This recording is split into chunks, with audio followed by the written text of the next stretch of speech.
Hello and welcome. Today we're diving deep into a condition that affects mobility and sensation in the leg, femoral neuropathy. We'll explore what it is, what causes it, how it's diagnosed, and the available treatments to help you understand this condition better. So, what exactly causes femoral neuropathy? The femoral nerve, a major nerve in your leg, can be damaged in a variety of ways. Direct trauma, such as a fracture or a deep cut in the groin or thigh, is a common culprit. Prolonged pressure on the nerve, often from compression caused by obesity, tight clothing, or even prolonged sitting with crossed legs, can also lead to nerve damage. Retroperitoneal hematomas, which are collections of blood behind the abdominal lining, can compress the nerve as well. Sometimes, underlying medical conditions like diabetes, which can cause widespread nerve damage known as diabetic neuropathy, can affect the femoral nerve. In rare cases, tumors or masses in the pelvis can put pressure on the nerve. And finally, sometimes the cause remains unknown, classified as idiopathic femoral neuropathy.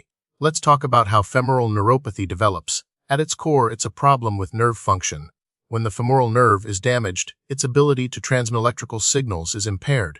This disruption leads to a cascade of effects. The muscles controlled by the nerve, primarily the quadriceps, become weak because they don't receive proper signals to contract. Sensory information from the skin on the front and inner thigh, and part of the lower leg, is also disrupted. This results in numbness, tingling, or pain in the affected areas. The severity of symptoms depends on the extent of the nerve damage. In mild cases, only a portion of nerve fibers are affected, leading to subtle sensory changes. In more severe cases, the entire nerve can be compromised, resulting in significant weakness and loss of sensation. Understanding who is at risk for femoral neuropathy is crucial for prevention and early detection. While anyone can potentially develop it, certain populations are more susceptible. Individuals with diabetes are at a higher risk due to the generalized nerve damage associated with the disease. People who are obese or overweight are also more prone, as the increased pressure on the nerve can lead to compression.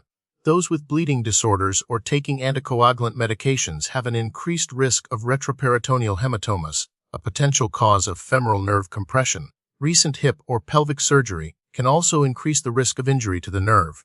Athletes who engage in activities that involve repetitive hip flexion or extension might also be at a slightly elevated risk. Recognizing the signs and symptoms of femoral neuropathy is essential for timely diagnosis and treatment.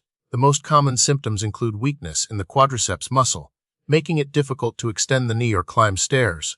Numbness, tingling, or burning pain can be felt along the front and inner thigh, and sometimes extending down to the inner lower leg. Patients may experience difficulty walking or balancing, especially when descending stairs. In severe cases, muscle atrophy or wasting away of the quadriceps can occur. The onset of symptoms can be gradual or sudden, depending on the underlying cause of the nerve damage.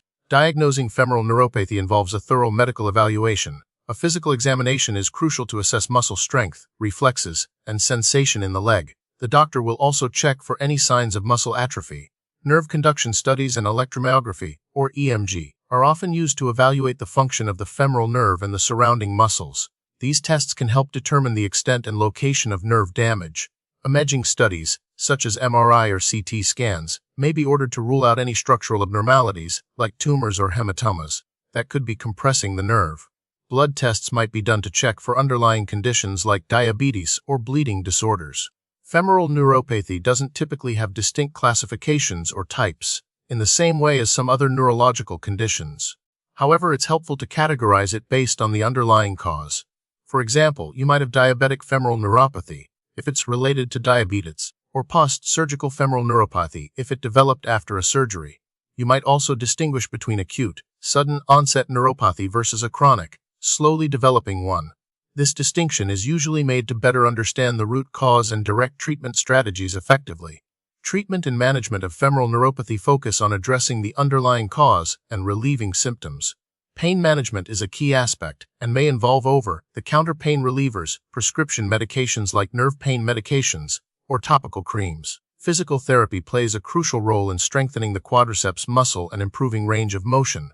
Assistive devices, such as braces or canes, can help with mobility and stability.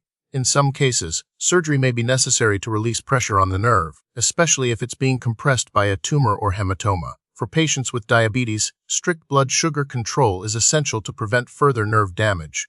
While not all cases of femoral neuropathy are preventable, there are steps you can take to reduce your risk. For individuals with diabetes, Maintaining strict blood sugar control is paramount. Avoiding prolonged pressure on the femoral nerve is important, so avoid prolonged sitting with crossed legs or wearing tight clothing around the groin. Maintaining a healthy weight can reduce the risk of nerve compression.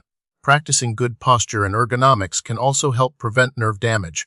If you're undergoing hip or pelvic surgery, discuss with your surgeon the potential risks of femoral nerve injury and the steps they'll take to minimize that risk.